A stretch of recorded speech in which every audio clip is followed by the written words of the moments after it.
imibereho yabo bayihariye Imana. Abo basore baranyazwe bajyanwe i Babuloni ku itegeko ry'umwami. Igishimishije bageze i Babuloni bahamenyesha Imana yihesha icyubahiro. Kuki wowe wivovotera Imana iyo ugeze mu bigeragezo? Hari igihe Imana yemera ko bikubaho kugira ngo yiheshe icyubahiro. Aba basore batubera urugero, barageragejwe banamba ku Mana yabo. Kuki wowe wivovotera Imana iyo ugeze mu bigeragezo?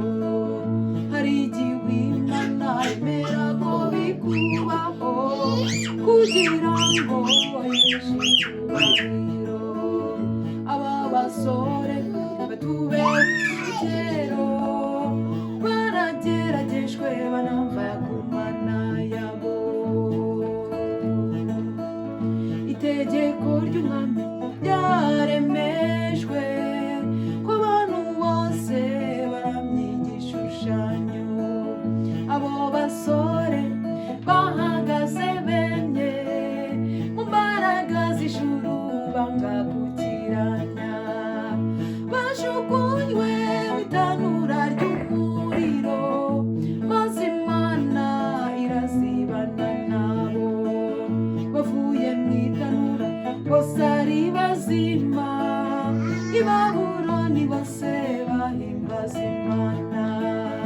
Bajugunywe mu itanura ry'umuriro maze Imana irazibana nabo. Bavuye mu itanura bose ari bazima, i Babuloni bose bahimbaza Imana. Imbere yacu hari urugamba, uzarutsinda n'umuntu ubana na Yesu. Bana b'Imana nimushikame, nizere Yesu niwe uzaturwanirira. Tuzishima dutsinze urugamba, turi kumwe intwari zanesheje. Indirimbo ya Mose n'iy'umwana w'intama tuzaziririmba dutashye iwacu.